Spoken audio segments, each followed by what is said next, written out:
Hey, this is Adam Torres, and I'm here to tell you that it has never been easier to start your very own podcast. At Mission Matters, our goal is to amplify stories that matter. That means we want to help you start your podcast because your story matters. We can do this in 3 different ways. 1, join our podcast school and take a free or paid course. 2, visit our resources page where we've already figured out what you need, such as where to host your podcast. Or 3, heck, we can even do everything for you through our podcast agency, including editing for cheaper than you can do in-house. Oh, and no contract, service is month to month. Get started by heading over to missionmatters.com and click on Start a Podcast. All right, now let's get into the show. Hey, I'd like to welcome you to another episode of the Mission Matters Business Podcast, your source for all things business. My name is Adam Torres. You can follow me on Instagram at AskAdamTorres. Keep up with my book releases, book tour schedule, signings, all that other good stuff. Always love to connect with you there. And as always, if you'd like to apply to become a co-author of one of my upcoming books, just head on over to the website, missionmatters.com, and click on Become an Author to apply. All right, so today I have John Ramstead on the line, and he's CEO over at Beyond Influence, and he's also host at the Eternal Leadership Podcast. John, welcome to the show. Hey, Adam, great being with you. Thanks for having me on, buddy. Oh, man, John. So excited to get into today's topic. So we're going to talk about overcoming adversity and living on purpose. And you're the guy that I want on the show for that. And also, I'm excited to talk about your podcast. I love bringing other podcasts and podcasters on my show to introduce their content to my community. So love to recommend other shows and to build. But before we get into all of that, let's just start off with, tell us a little bit more about what you're doing over at your company, Beyond Influence, please. Yeah, here's what we're doing today. We started 7 years ago after I survived an accident that put me in the hospital for over 2 years, Adam. But as I looked at how to create a legacy in my life, having been in business in the military for 30 years, here's something that was really clear to me is that the leadership industry is absolutely broken. We spent, I think last year in America, $24 billion on leadership development. And does anybody think we have a leadership crisis out there? You can answer that on your own. But here's what they focus on is the why, the what, and the how. And while those are very important, the one thing that we forget, we don't focus on is the who we are as a leader. Because, Adam, I could take your best stuff. I could listen to all your episodes and try to apply it. But if I'm running it through a flawed person or somebody that really could be a better version of myself, I am not going to get the results that maybe my mentor's gotten, you've gotten, some of your guests have gotten. And that is what we're doing. And I really think that everybody that goes to work deserves to work in a great place with a great boss, with healthy relationships, and connect who they are and what's important to them to also the work that they're doing. So that's kind of the mission that we're on over here at Beyond Influence. So at the end of this, I'm going to give you the opportunity to leave contact information for Beyond Influence because there's going to be some people listening that are definitely going to want to follow up, but I want to make sure that the right types of individuals and or organizations do connect with you. So what's typically a good fit for either, again, individual or organization to work with Beyond Influence? Well, we work with, right now, we were named 2 years ago the preferred leadership trainer to the U.S. Air Force. So we work with large organizations. We're doing workshops for, at the Pentagon for generals, all the way down to first-level supervisors, entry-level. I have one-on-one executive coaching clients that are Fortune 50 CEOs, but I also work with high-growth startups, here actually around the country, also with some nonprofits. So I think the great people for us to work with are people that are not only want to do good through doing business. They want to have an outstanding company, but they also see how that company can actually have a positive influence and impact in the community around them on an issue, their society, their city. And also the people that I work with, Adam, because this isn't everybody, are actually willing to put in the hard work to make the changes personally with their team, with their organization to really get to some of those extraordinary results. And so there's people, as I talk to them, I just don't feel that's where they're at. So I'm not saying that's right or wrong, but that's not a good fit for me or our team to work with. No, it's great context, and I think it's a great transition. So let's just dive into today's topic. So overcoming adversity and living on purpose. I mean, from your intro, we obviously know you're consulting with very high-level individuals, organizations. Where do you want to start this topic? Because it's a big deal. Yeah, especially with what's going on today. I think every time we go through adversity, and you know what's happening in the world right now, there's going to be another adversity in the future, and we've gone through adversity in the past. And here's one thing I've noticed about myself. As I've gone through adversity, there is, on the other side of it, there is no status quo, Adam. We either emerge from that stronger or we emerge from it weaker.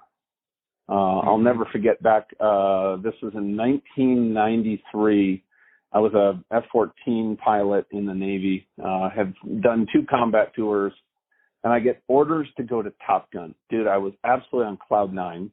The next weekend, I'm playing softball, and I get hit with a line drive in the eye and have nerve damage, and I was out on the street. Dude, everything about me, my identity, my dreams, something I've been working for my whole life was just ripped away. And I was completely rudderless. I didn't know what to do next. But what happened was, in that period of time, there was 3 men that came into my life. They were all very successful in business. And they started mentoring me. They asked me, hey, what are you good at? What are your skills? What are your passions? What are your values? They helped me get that in alignment with what I was going to do next. What that led me to do, this was all the way back in the mid-90s, was to start my first company. And I loved being an entrepreneur. And, you know, I had to connect to understand who I was, because I think the more that you understand who you are in those different areas, values, passions, skills, the more it becomes clear what you should do next. And so jumping into that track for me as an entrepreneur now, I jumped in full feet, started a software company, didn't know what I was doing, but we grew this company, and then now it's just before 2000. On paper, I'm worth millions of stock. And then the 2000 hit, internet bubble popped. 90 days later, everything was gone, Adam. And so I'm like, seriously, this again? Like, come on. Oh, man, you're breaking my heart over here. This reads like a movie, John. I know, and there's more, right? But I want to give people hope, because I think, you know what, if you just, here's what became, honestly, my prayer as I went through these different ups and downs, was, you know what, I got to just focus on being the best person I can. And I got to figure out what is the right thing in the right way to do right now. And a lot of that was reading, studying, allowing myself, choosing to be mentored, to find mentors. And I think, you know what, also, as I got to know other people, I realized some of the stuff I was going through, like people right now, they're hurting. Our business took a huge hit when coronavirus came, right? I do a lot of professional speaking. All the work I did, you know, was with teams. Everything we had on the calendar, 90% of it was completely zeroed out this spring. But what can you do? You just got to keep putting that next foot in front of the others and reconnecting to why you're doing what you're doing. Because, and here's my message to, you know, anybody out there that's listening right now as a leader. This is just something that's on my heart. I think people are going to look back a year or two from now, and they're going to remember not maybe what we did or what we said, but how we made people feel as a leader going through a period like this. And this is an amazing time for us to develop trust with our teams, strengthen relationships.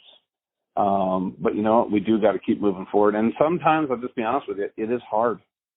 And that's why I think having a community of people around you, being in a relationship with people, having a coach. I've had a coach now for 10 years. It was so impactful on my life. That's why I became an executive coach.